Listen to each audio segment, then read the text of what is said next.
What's good, everybody? I'm Michael Hurdle from RawGameplay.com. And it's your boy U-Blink from RawGameplay.com. Well, the only thing we like raw is our video gameplay. And today we're going to review Homefront. So let's get straight to the point. I want to talk directly about the storyline.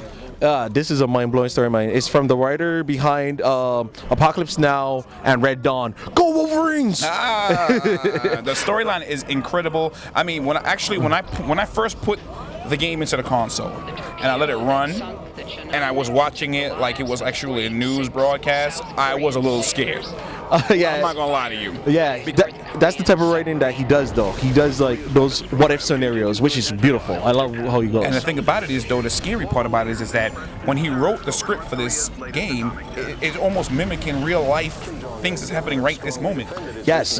A lot of the stuff that he's portrayed is about the gas prices, the whole. Oh my goodness! So many topics I'm thinking of. Yeah, oil, North Korea attacking South Korea, so all those little things, and it's so scary. It's like, yeah, this could happen any minute right now. And it just make you think. You be like, damn, I might as well smoke me that blunt for real, because the world might blow up one day. That's make you think like that. So storyline is North Korea and South Korea actually finally became one continent.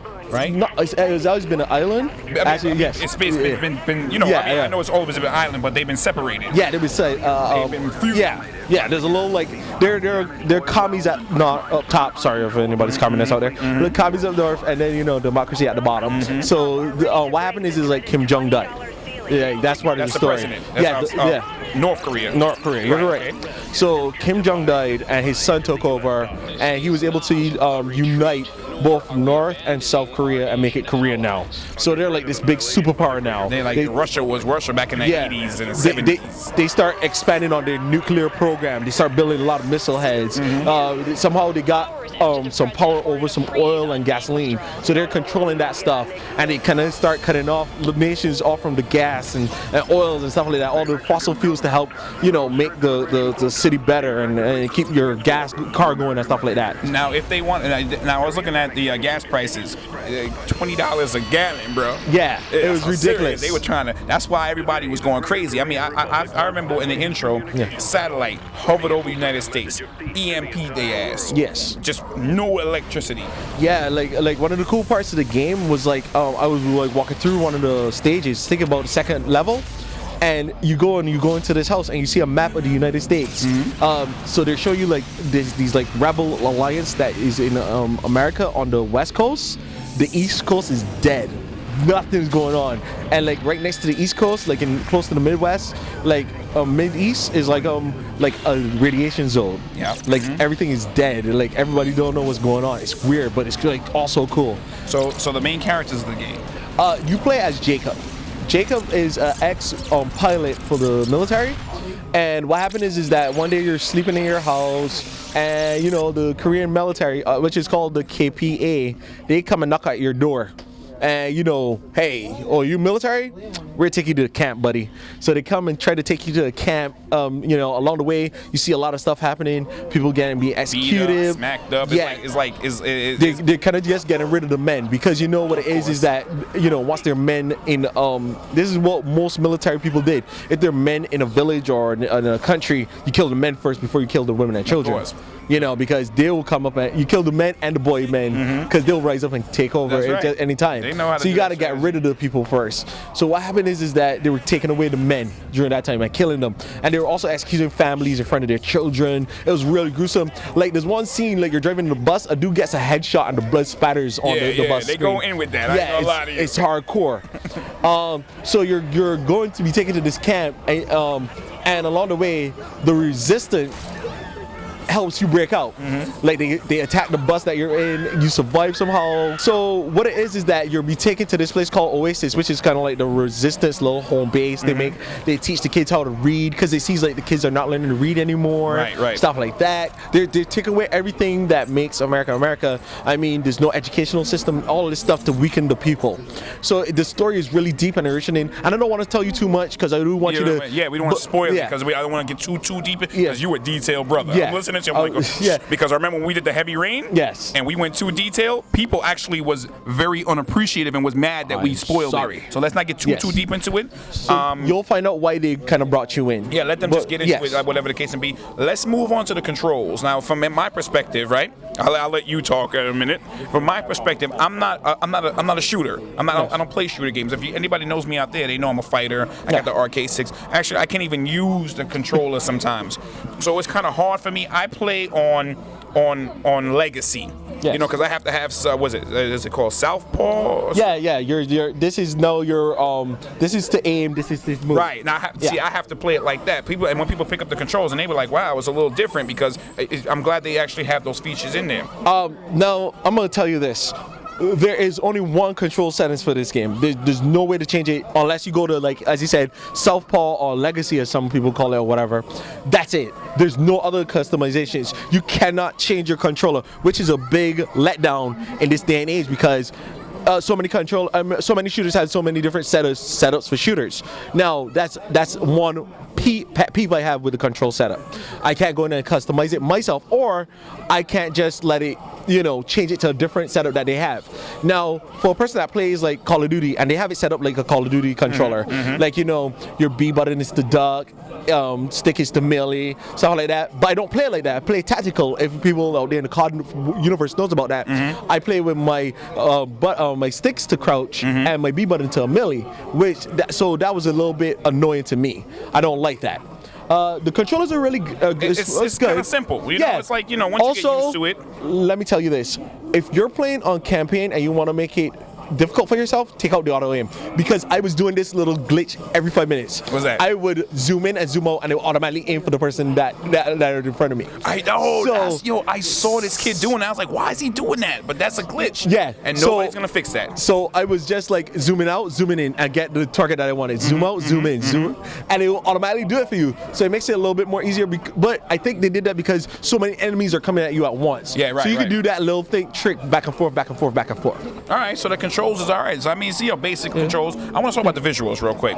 For a next gen game, I wasn't really too impressed with the visuals or the graphics, as some people may call it. I mean, because when you pop this game in and you've seen a lot of other titles for PS3 and for Xbox 360, and of course if you have a Brolic video card on your system, you're used to popping in any new game and seeing next gen graphics.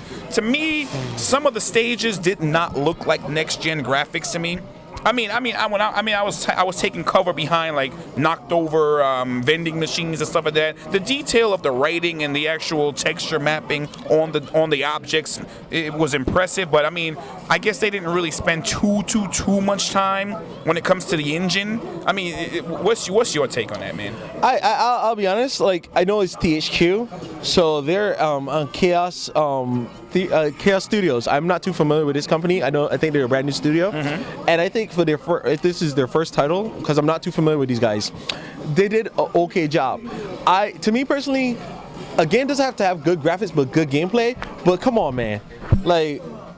Some of the stuff look bad. I mean, like facial recognition, some of the facial features on the characters when you're talking to them, they don't look too worried. Like, I think right. For something like this, where it's trying to make you feel immersed, you should have more facial features and stuff like that to make people feel sad for these people. So like a game like this really needs that kind of like emotional feedback from the AI characters, and you weren't getting that. Well, a little bit of props to the developers. We can't discredit them. Yeah, they put in a lot of work, because I know I used to do 3D animation, so I know face morphing and actual expressions is more coding in the coding of the game, and you have deadlines. So we at Raw Gameplay acknowledge the developers and how they have to work hard. But I would rather a game get delayed a little bit and push back and fix and put more detail than them rush it out and just give it to us and then patch it later. Yeah, like I could tell they're cheating a little bit because they hide the soldiers' faces. Like if you realize something, everybody was wearing a scarf or some kind of covering in the game.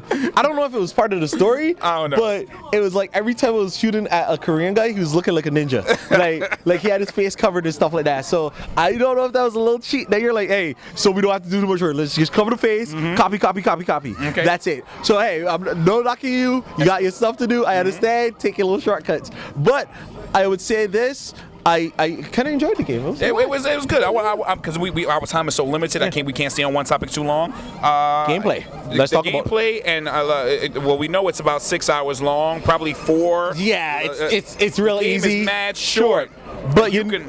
Sorry about that. No, but the thing is that it's short. But it had to be short because he was trying to make an immersive story. And if you look at Red Dawn and those movies like that, they're probably 2 hours long. And you're trying to make this a 6-hour movie kind of game, like this epic tale. So I respect them for making it, for making an attempt to giving it a story, and I understand why it's so short because of the story. I would say it's about 6 missions long. 6 missions, 6 levels, and that's it. But here's the thing about it is, getting into the gameplay mode and everything like that. So I'm a little bit weirded out when it comes to, like, first of all, the weaponry is like this game allows snipers. There's like this game. They cater to the snipers too much, man. But the thing is that in campaign, the snipers are always pointed out. They always have some assistance to help you with that.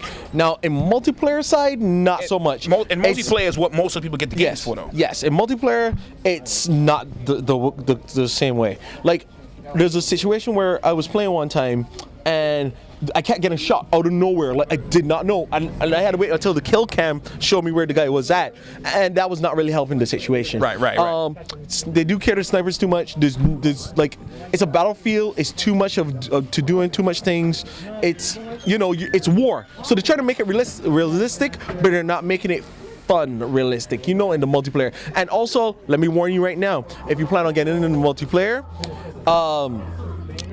they have dedicated servers, but it's jacked up right now. Like, it's not a good time to say it's dedicated servers, but is it really? Like, we don't know because you're getting lag. I tell you this, no lie. I empty a whole clip into a guy laying down. He shot me twice and killed me. That's what I'm having, that same problem, man. It's like this game is not like Black Ops, so you could just run out and just start blazing or whatever. It's teamwork, dude. Like, I say like mission 3, I got so frustrated because I just one part I just kept getting killed mad quick. Yes, in campaign, the cool thing is that you really have to work with the resistance that you're with. There's a lot of hiding. Yes, and there's a lot of hiding. You got to duck and cover. It's a pop out shooter. Yeah. It's like every time you get a ticket, you got to come back because you're not a super soldier. You're not Master Chief. You're not any of these people like that.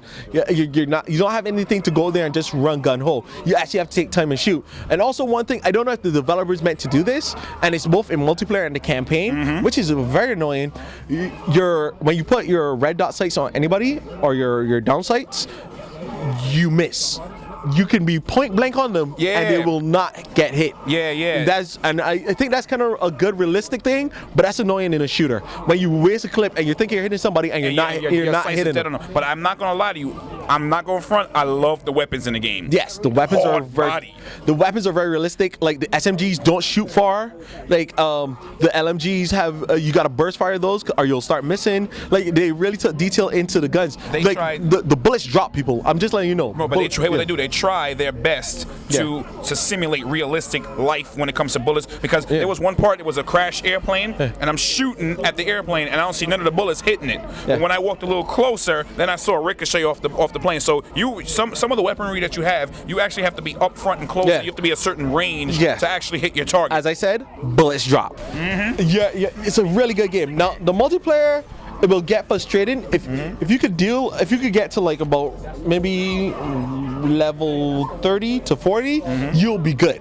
But in the beginning part of it, it's like, oh my goodness, you're annoyed, and you get annoyed that you do not want to play anymore because of this dedicated server problem that you're having right now, and also the sniper lobbies that you end up jumping into, people just laying down flat and staying in one spot camping, and then you gotta accumulate enough money to buy something to mark these people. Like, that's a little annoying. You know what I'm saying? I'm gonna tell you one thing for sure. Yes. We can sit here and talk about this game forever. Yeah. Because we have so much to say, but we only got a limited time. I understand. So as far as renting it, buying it, or forgetting about it, what would you take? I would say for the campaign, rent it.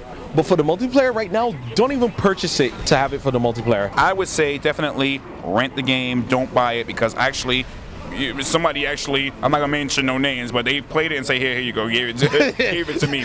We like to thank Bulletproof Comics. Yes. This is where we are shooting our episodes at from now on until they kick us out of here. Yep. They're located right here in Brooklyn, New York, Flatbush Junction, right around the corner from Brooklyn College. Come out there, support them. 2, 3, 4, 5 train, buddy. To the last stop, baby. Last stop, All right. peoples. So yeah, like I said, once again, I'm Michael C. Hurdle. And I'm Sean Hill. And we're signing off, I And we're guess. signing off. We'll talk to you guys real soon. Peace.